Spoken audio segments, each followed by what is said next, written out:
Assalamualaikum warahmatullahi wabarakatuh. Perkenalkan kami kelompok 6 dari mata kuliah Rekayasa Nilai dengan dosen pengampu Bapak Syahrizal. Di sini kami akan menjelaskan PJBL kami tentang penerapan rekayasa nilai pada proyek pembangunan rumah 2 lantai. Next. Di mana anggota kelompok 6 yang pertama ada Fahmi Reza dengan NIM 22003, Riwanda Alexandra dengan NIM 22060, kemudian ada Asyifa Nalia dengan NIM 22067, dan saya sendiri M. Harith Dapat Sebayang dengan NIM 22069. Next. Kemudian ada outline di mana di sini kami akan membahas yang pertama tentang tahap informasi, tahap kreatif, tahap analisa, tahap pengembangan, tahap rekomendasi, dan yang terakhir kesimpulan dan daftar pustaka. Next. Selanjutnya akan dijelaskan oleh Riwanda. Baik, yang pertama adalah tahap informasi. Pada tahap informasi ini, kami mengumpulkan data terkait proyek pembangunan rumah 2 lantai. Data yang kami kumpulkan meliputi gambar kerja, spesifikasi teknis, RAB, serta kebutuhan pengguna. Tujuan dari tahap ini adalah untuk mengidentifikasikan komponen biaya terbesar dan memahami fungsi utama dari tiap elemen bangunan sebagai dasar untuk tahap-tahap rekayasa nilai berikutnya. Setelah data terkumpul, data tersebut kami olah untuk mempermudah proses analisis. Beberapa hal yang kami lakukan di tahap ini yaitu membuat cost model, breakdown cost model, analisa Pareto, serta analisa fungsi.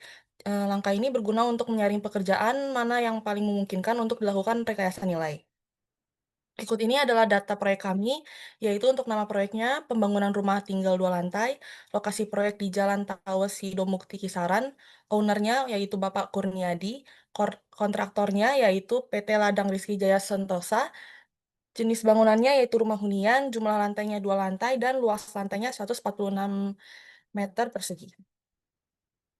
Berikut ini adalah rangkuman dari item-item pekerjaannya yang terdiri dari pekerjaan persiapan, pekerjaan galian tanah dan urukan, pekerjaan pasangan dan plesteran, pekerjaan beton, pekerjaan atap dan plafon, pekerjaan kusen pintu dan jendela, pekerjaan lantai dan keramik, pekerjaan penggantung dan pengunci, pekerjaan instalasi listrik, pekerjaan instalasi air, pekerjaan finishing, pekerjaan septic tank dan peresapan, dan yang terakhir adalah pekerjaan lain-lain. Adapun bentuk dari cost modelnya yaitu di mana semua pekerjaan diurutkan dari, biaya yang memakan pekerjaan yang memakan biaya tertinggi dan pekerjaan yang memakan biaya terendah. Untuk yang tertinggi yaitu ada pada pekerjaan pasangan dan plesteran dan yang terendah adalah pekerjaan lain-lain. Diagram Pareto digunakan untuk mengidentifikasi batasan, yaitu pekerjaan mana yang jika diubah akan memberikan pengaruh paling signifikan. Berdasarkan tabel cost model dapat dihitung presentasi dari tiap jenis pekerjaan untuk mengetahui kontribusinya terhadap total biaya. Berikut ini adalah, tabel yang untuk, membuat diagram Paretonya bisa dilihat, yang sudah ditandai dengan warna kuning ada 5 pekerjaan yang memakan biaya, 80% dari biaya total. Jadi berdasarkan tabel Pareto yang tersedia dapat dibuat di kumulatif dan sumbu Y menunjukkan biaya kumulatif. Selanjutnya digambarkan diagram Pareto. Dalam diagram ini perlu ditambahkan garis yang menghubungkan titik pada 20% pekerjaan untuk melihat persentase biayanya. Kemudian garis lain ditarik dari titik 80% biaya untuk mengetahui persentase pekerjaan yang telah disediakan. Jadi dapat dilihat, grafik Pareto yang kami buat dari data Pareto tadi, dengan sumbu X mewakili urutan pekerjaan dan sumbu Y menunjukkan kumulatif biayanya. Lalu kami tarik garis pada 20% pekerjaan yang menyumbang 80% biaya sesuai prinsip Pareto. Hasilnya menunjukkan bahwa ada 5 pekerjaan yang mendominasi pengeluaran, yaitu pasangan dan plesteran, beton, lantai dan keramik, atap dan plafon, dan juga yang terakhir kusen pintu dan jendela. Selanjutnya adalah diagram fas. Diagram fas ini digunakan untuk memahami hubungan antar fungsi, baik fungsi utama maupun fungsi pendukung dari masing-masing pekerjaan. Tujuannya yaitu agar ketika kita mengusulkan alternatif, fungsi utama tetap bisa dipenuhi meskipun material atau metode pelaksanaannya diganti. Contohnya yang bisa kita lihat yaitu diagram fas untuk pekerjaan lantai dan keramik. Jadi, fungsi utama lantai dan keramik yaitu untuk melindungi struktur dan fungsi pendukungnya yaitu untuk menutup permukaan struktur. Lewat diagram fas ini kami mengusulkan alternatif seperti keramik anti-slip yang lebih hemat namun tetap memenuhi, kebutuhan fungsi utama. Berikut ini adalah diagram fas untuk pekerjaan pasangan dan plesteran, lalu untuk pekerjaan beton, pekerjaan atap dan plafon, pekerjaan kusen pintu dan jendela. Selanjutnya akan dilanjutkan oleh teman saya. Berikutnya adalah analisis fungsi, di mana 5 item pekerjaan yang terpilih tadi dianalisis berdasarkan fungsinya, dengan tujuan mengidentifikasi fungsi utama atau basic function, dan juga fungsi pendukung atau secondary function. Di mana di analisis ini, kita juga membandingkan biaya atau cost dengan nilai manfaat atau worth-nya. Next. Untuk analisis fungsi yang pertama, yaitu pekerjaan pasangan dan plesteran, di mana fungsi dari item ini adalah untuk membatasi ruangan. Di sebelah kiri terdapat uraian pekerjaannya, kemudian fungsi dalam kata kerja dan kata benda, jenis, cost, dan worth-nya. Kemudian kita bandingkan cost per worth-nya didapatkan untuk pekerjaan ini, nilainya sebesar 1,30. Kemudian yang kedua adalah analisis fungsi untuk pekerjaan beton, di mana fungsi dari item pekerjaan ini adalah menahan beban.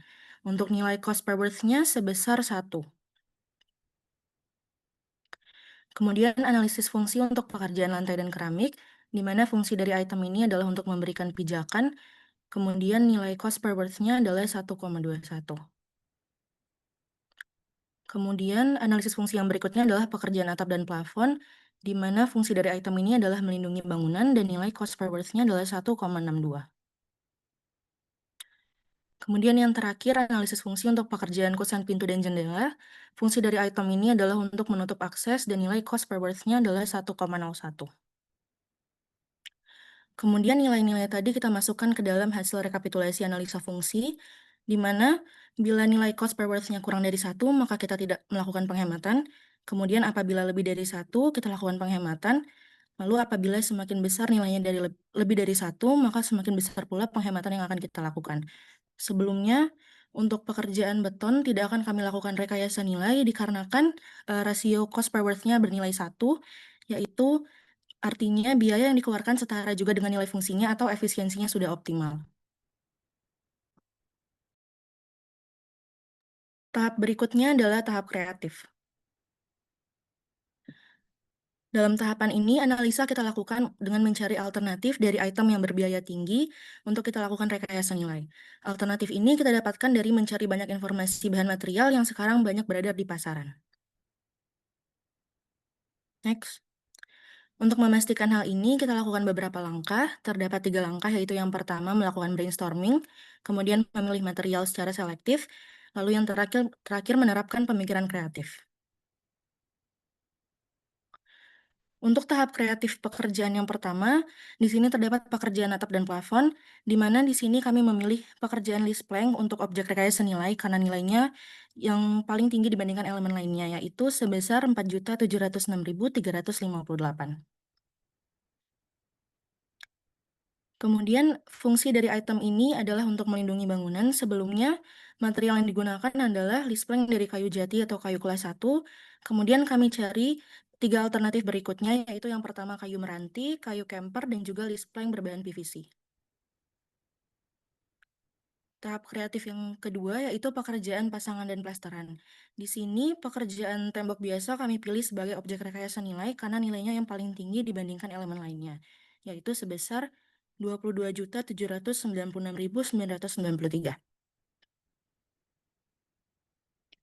Fungsi dari item ini adalah untuk membatasi ruang. Sebelumnya, material yang digunakan adalah bata merah, kemudian alternatif yang kami gunakan adalah batako dan juga bata ringan atau hebel. Selanjutnya akan dijelaskan oleh teman saya, Dava. Kemudian yang ketiga itu pekerjaan lantai dan keramik, di mana pada pekerjaan ini pekerjaan lantai mosaik dipilih sebagai salah satu objek rekayasa nilai karena memiliki nilai biaya yang cukup tinggi dibandingkan item pekerjaan lainnya, yaitu sebesar Rp7.108.643, di mana fungsi dari pekerjaan ini yaitu memberikan pijakan, di mana desain awalnya yaitu keramik mozaik 30x30 dengan merek Roman, di mana kemudian kita dicari 3 alternatif lainnya. Yang pertama itu keramik anti slip 30x30, keramik motif 30x30 dengan merek Platinum, dan yang terakhir yaitu keramik motif 30x30 merek Mulia. Next. Kemudian yang keempat yaitu pekerjaan kusen pintu dan jendela, di mana pekerjaan daun pintu panel kayu dipilih sebagai salah satu objek rekayasa nilai karena memiliki nilai biaya yang cukup tinggi dibandingkan item lainnya, yaitu sebesar Rp5.054.464,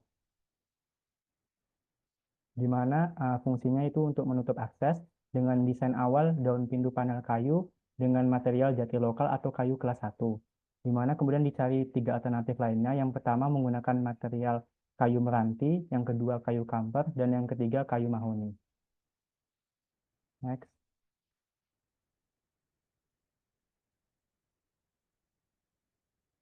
Kemudian ada tahap analisa, di mana setelah beberapa alternatif telah didapatkan, selanjutnya dilakukan pemilihan alternatif terbaik dari beberapa alternatif yang telah didapatkan. Pada tahap selanjutnya dilakukan analisa ide, matriks kelayakan, jeroan pembobotan kriteria, dan matriks evaluasi.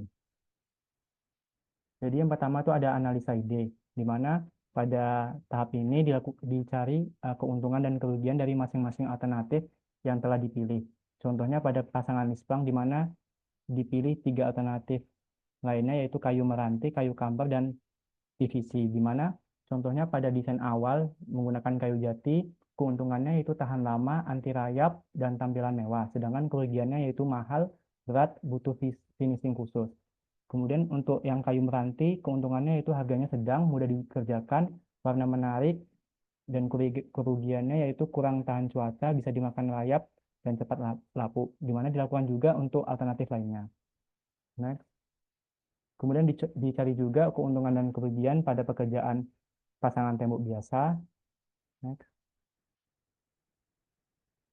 Dilakukan juga mencari keuntungan dan kerugian dari masing-masing alternatif pada pasangan lantai mozaik. Dan yang terakhir yaitu untuk pasangan dan pintu panel kayu. Next. Kemudian ada matriks kelayakan. Jadi matriks ini digunakan untuk menilai dan membandingkan alternatif material berdasarkan 6 kriteria utama yang berpengaruh terhadap pemilihan material, di mana kami menggunakan 6 kriteria. Yang pertama biaya, kedua pelaksanaan di lapangan, ketiga teknologi, keempat ketahanan, kelima kekuatan, dan yang keenam pengaruh lingkungan, di mana masing-masing kriteria ini memiliki rentang nilai dari 0 sampai 10. Next. Yang pertama ada pekerjaan atap dan plafon. Jadi setelah dicari 3 alternatif sebelumnya, dilakukanlah matriks kelayakannya berdasarkan 6 kriteria tadi. Contohnya pada alternatif pertama yaitu lisplang menggunakan kayu meranti, diberi nilai pada 6 kriteria yang ditentukan, di mana hasilnya itu 7, 8, 8, 5, 6, 5. Kemudian ditotalkan hingga hasilnya 39. Kemudian dilakukan juga pada 2 alternatif lainnya. Setelah itu dilakukan perankingan pada 3 alternatif tersebut, di mana lisplang menggunakan bahan PVC menjadi alternatif terbaik pada pekerjaan lisplang berdasarkan matriks kelayakannya. Setelah itu dilakukan juga matriks kelayakan pada pekerjaan pasangan dan plesteran. Next.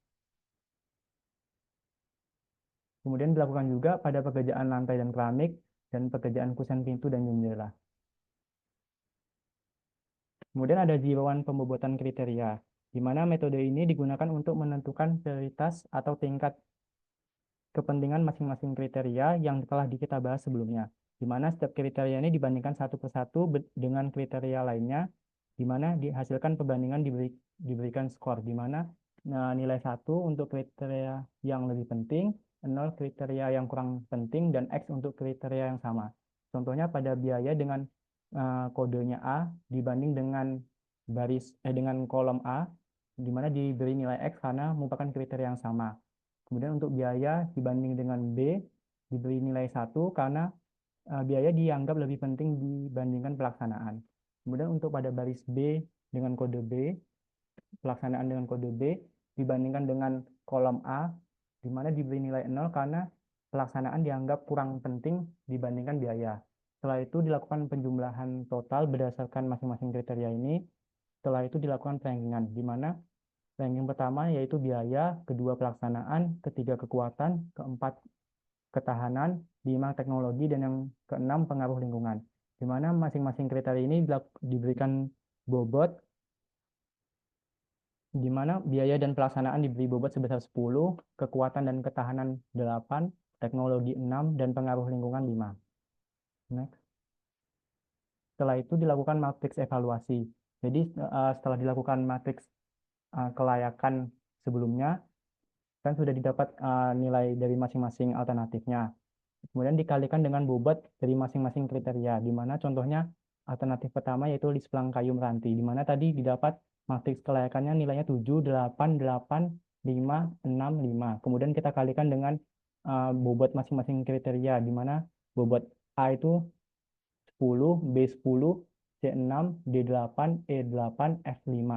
Setelah itu dikalikan sehingga hasilnya 70, 80, 48, 40, 48, 25. Kemudian dilakukan penjumlahan. Setelah itu dilakukan juga terhadap alternatif lainnya. Kemudian dilakukan perankingan di mana displang PVC menjadi alternatif terbaik berdasarkan matriks evaluasi. Next. Kemudian dilakukan juga terhadap pekerjaan pasangan dan plesteran, pekerjaan lantai dan keramik, dan yang terakhir pekerjaan kusen pintu dan jendela.